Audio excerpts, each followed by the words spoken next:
You have a young sister that went to Dairy Queen and she was asking some things about her order. Well, you had a white supremacist Dairy Queen owner called her the N-word. Let's go roll the clip.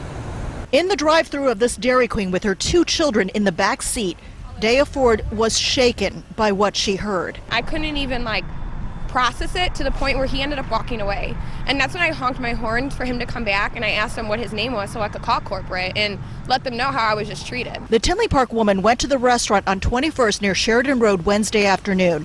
She asked for the supervisor because some items were missing from her order and was refused a refund. Ford called police after the owner called her and her children racial slurs. My daughter repeated, she's about to be 3 years old, she's a little sponge, and she repeated everything that he said to me.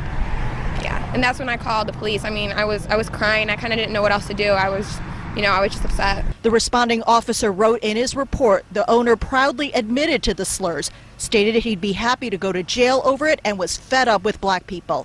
Zion resident Larico Nicholson says a similar thing happened to him 2 weeks ago. He started calling me ignorant. I said, well, you shouldn't call name calling. He was like, well, I can call anybody ignorant, especially if you start going into slurs, African-American slurs. American Dairy Queen Corporation apologizes in a statement for what it calls the inappropriate actions of this franchisee. The actions of this franchisee are inexcusable, reprehensible, and unacceptable. We do not in any way condone his behavior or language. It is not what our brand stands for and is not representative of ADQ or its franchise community. We need to be out here and send a message that this racism is not going to be tolerated in our community.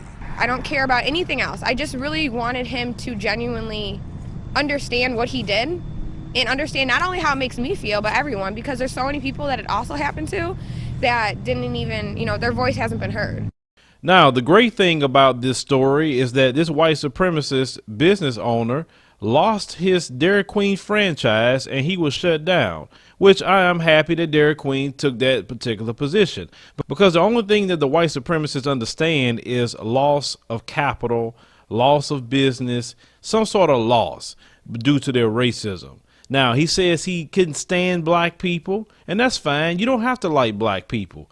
But if you're going to operate a business, you want to take black people's money, but yet you want to call them the N-word? No, we can't really have that going on.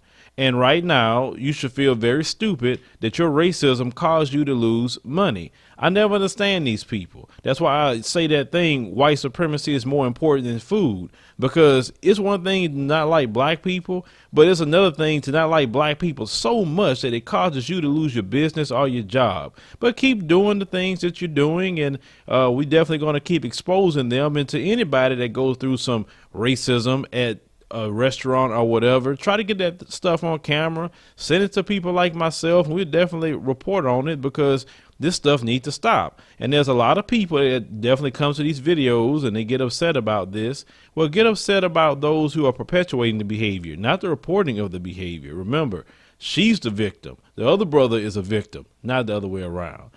Leave me a comment. Let me know what you think about this. Share the video, like the commentary, subscribe for more news stories.